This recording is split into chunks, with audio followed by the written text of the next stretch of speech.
மழை எடுங்க.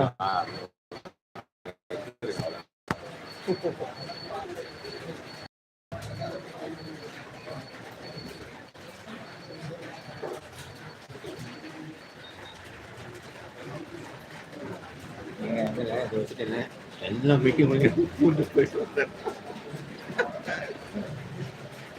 அது ஒரு அட்வான்டேஜ்.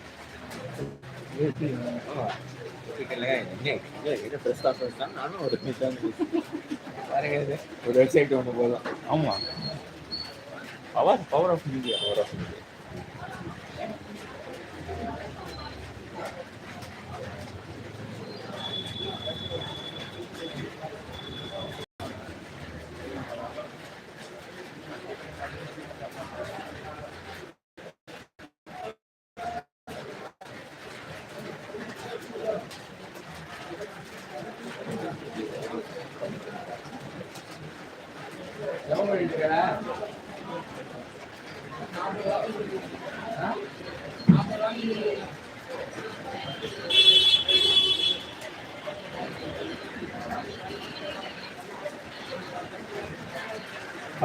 பார்வதி பதஜே.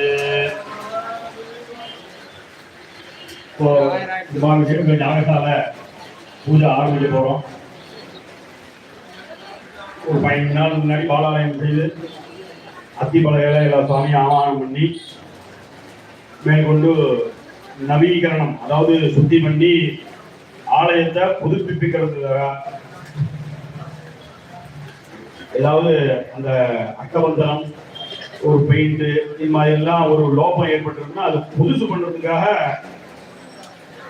எல்லாரும் உள்ள, அதாவது வேலையாட்கள் உள்ள போயிட்டு வர்றதுக்கு சௌரியமா, சுவாமி அந்த இடத்துல இருந்தாங்கன்னா அவ போயிட்டு வரது கொஞ்சம் சிரமமா இருக்குங்கிறதுனால சுவாமியோட சாண்டித்யத்தை, அந்த சைத்தன்யத்தை இந்த அத்திப்பலகை ஆவானம் பண்ணி இங்கே பாலாலயம் பண்ணி அங்கே பூஜை நாட்டம் இருந்து அவளுக்கு வேலை செய்யறதுக்கு சௌரியமா இடத்த விட்டு கொடுத்துருந்தோம்.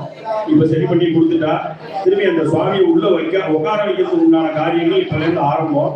அந்த அத்திப்பலகையிலேருந்து இந்த கலசத்துல சுவாமியோட சைத்தன்யத்தை திரும்பி ஆவானம் பண்ணி இறக்கி அந்த கலசத்தை அங்க யாகசாலையில வச்சு 4 காலம் அந்த மூலமந்திர ஹோமங்கள் என்னெல்லாம் உபாபிஷேகத்துக்கு என்னெல்லாம் ஹோமங்கள்லாம் பண்ண சொல்லியிருக்கோம், பூஜையெல்லாம் பண்ண சொல்லியிருக்கோம். அது இப்ப இன்னும் சில நேரத்துல அங்க யாகசாலையில ஆரம்பம்.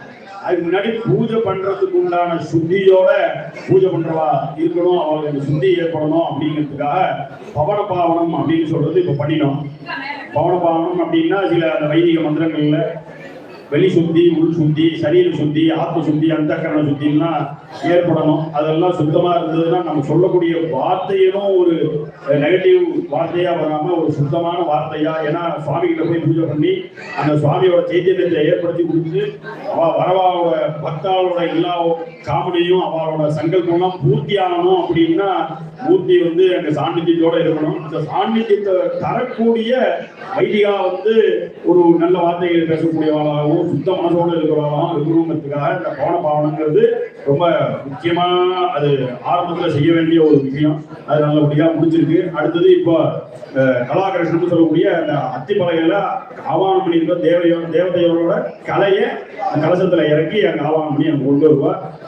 அது அடுத்து இப்போ அது நடக்க போகுது. கூடுமானம் மட்டும் அந்த சங்கல்பம் பண்ணவா மட்டும் பேரு சங்கல்பம் சொன்னா போதும். அவர் பூஜகா சங்கல்பம் பண்ணியிருக்கிறான். அவளை தவிர கூடுமானம் பேசாம இருந்தா காரியங்கள் நடக்க சௌரியமா இருக்கும். திரும்ப சொல்றேன், போன தடவை சொன்னதுதான், நாங்க சொல்றதை நீங்க கேட்கறதுக்கு தான் மைக்கே ஒழிஞ்சு நீங்க பேசுறதை மீறி நாங்க கத்தி சொல்றதுக்காக மைக்கு இல்லை.